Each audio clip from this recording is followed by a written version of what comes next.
I have been on antidepressants for 2 years. How I got started? Take a look at this. Please be advised that this video contains information about my mental health experience and my medication. Today begins a whole new journey, and I want to record my journey, especially for this first month. Sertraline, Zoloft, Lustra. As I mentioned, I'm jittery, but I do think that part of it is because of I recorded 30 days so that you would see my side effects, how I felt, good, bad, indifferent, all the things. You can check that out right here. Am I still on sertraline? No, I'm not. Apparently, SSRIs, which sertraline is a part of, didn't work for me. I felt more unwell. I was gaining weight, and using that along with HRT and transitioning to postmenopause just wasn't doing it for me. Therefore, I transitioned to duloxetine. You remember last time I was talking about changing my medication or attempting to get my medication changed because it made me put on a whole lot of weight? Well, I actually got it done. So now I don't take sertraline anymore. Instead, I take... Of course, it's all well and good that I'm talking about the medications and things, and please go and take a look at all of those videos, all of the playlists. They're all there for you. Ask all your questions, do all the things. However, I need to take a lot of steps back so that you can see why I had to do this in the first place. From the time I was a child, I went through a lot. But it isn't even only about these things. I talk about that enough on this platform. It's about me and how my brain worked.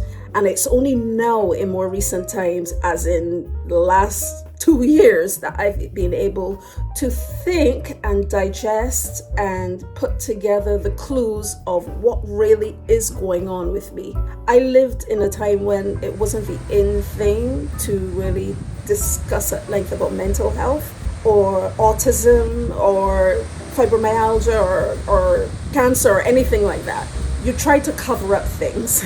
So not only was the stuff that happened to me covered up, but I personally covered up how my body behaved and how I behaved. It's so funny that it's only recently that I sat down and came face to face with how I was.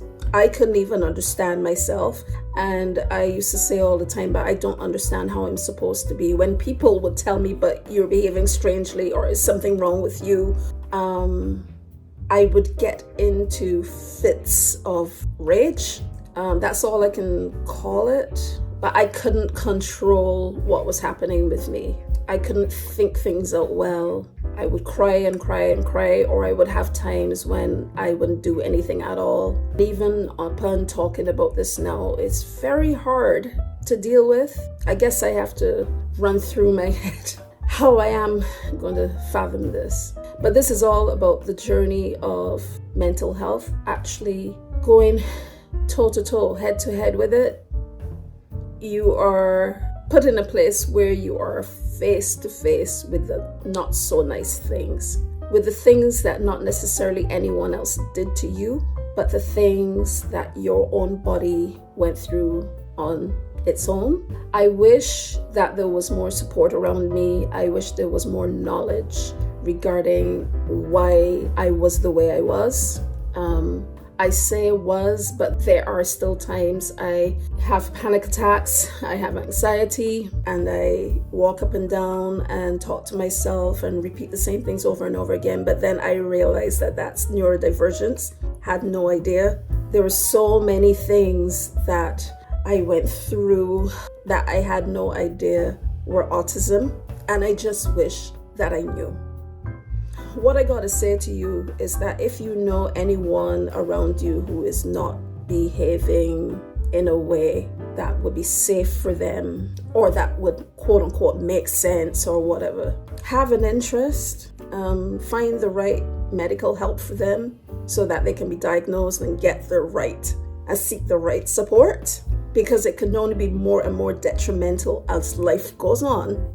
I hate the fact that now in my 50s, I'm dealing with this and coming head to head with this. But I also think that when I consider how my grandfather was, for instance, and his rages, and how my grandmother was in her pathological kind of way. And other people around me and how they behaved, and other family members, and far back, who are now, most of them have passed. I now see why I became who I was, because a lot of it is genetic and a lot of it was societal. I don't want to say that word, but a lot of it was around me as well, and it was the norm. But I didn't get the help I needed. Again, I say, if you see anyone around you, friend, family, co-worker, whatever, ask a question, see if the person can get some proper assistance, not be shamed or be embarrassed, made to feel as if they're lesser than. Get them the help they need. It was only 2 years ago that I finally decided to start taking medication. And it was almost 3 years ago that I got a bit of a mental break where I could not even get out of my bed and everything. And it was possibly 4.5 years ago when I finally started going to a therapist. So my journey has been very recent. It's very new. I don't want anyone else to wait until so late to look after their health. If you're feeling these things, please say something to somebody. Don't try to fix it on your own, because when you feel like that, it isn't just because you're angry or just because you're sad or anything. It could actually be your neurotransmitters not working properly, which is my situation, which is why I'm on medication. It could be that something is going on with your brain, or something is in your DNA causing you to be like this. We have this thing of labeling mental health as, you're not happy enough, or you're not shaking off whatever standard it is, or perfect. It doesn't work like that. It's like just like how we deal with physical difficulties, and we can see that there's a cause for it. There's a cause for mental illnesses, and it's not just something fickle. So I implore you, hear that and know that you can talk to someone to see if you can get the help that you need. If you know that you've had people around you that have gone through this, and if you think back now as an older offspring, and you realize that that there was no help around, no support, no answers, and it was a difficult time because of that, I pray that you think about it, not only for yourself and your own personal health, but think about the fact that there was no support. I'm not saying that you can get to that to invalidate your feelings. No, definitely not. But when you don't have the resources that you need, everything can go wrong, which is why it's so important for parents to understand. Seek the help for your children if it's needed. Friends, seek the help for your friends. People in your family, seek the help for your families. Don't just negate how they're feeling and shut them off. Offspring, remember that those who were around you could only do what they could with what they had. And sometimes what they had was absolutely nothing. It does not negate how you're feeling. It does not invalidate it at all. I am very glad that I decided to start antidepressants. Now that I'm on duloxetine and lamotrigine, they are working well for me. I am on 120 milligrams of, actually let me show you my box.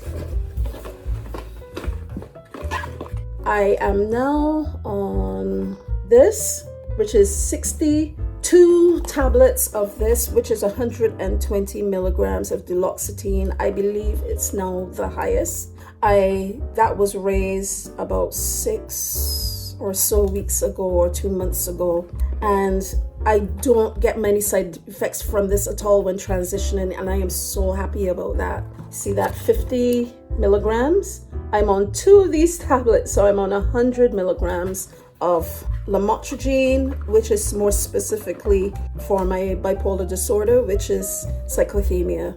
So in combination, they're to help my mental health and secondarily to help with the pain I get with fibromyalgia, even though I still get pain. But yeah, that's what I'm using so far.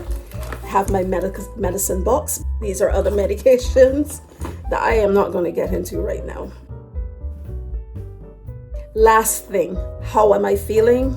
I have been going through a long stint of high functioning depression. I am fighting the feelings that I get, fighting feeling awful about myself, fighting feeling like a failure, feeling as if there is nothing else I have to offer, different things like that. However, thankfully, I still have my psychiatrist, I still have my therapist, have my very lovely GP, and that combination has worked out so well for me, for my mental health and for my other health conditions. So basically, just because you have all the things doesn't mean that your mental health issues are just going to up and run away. It doesn't work like that.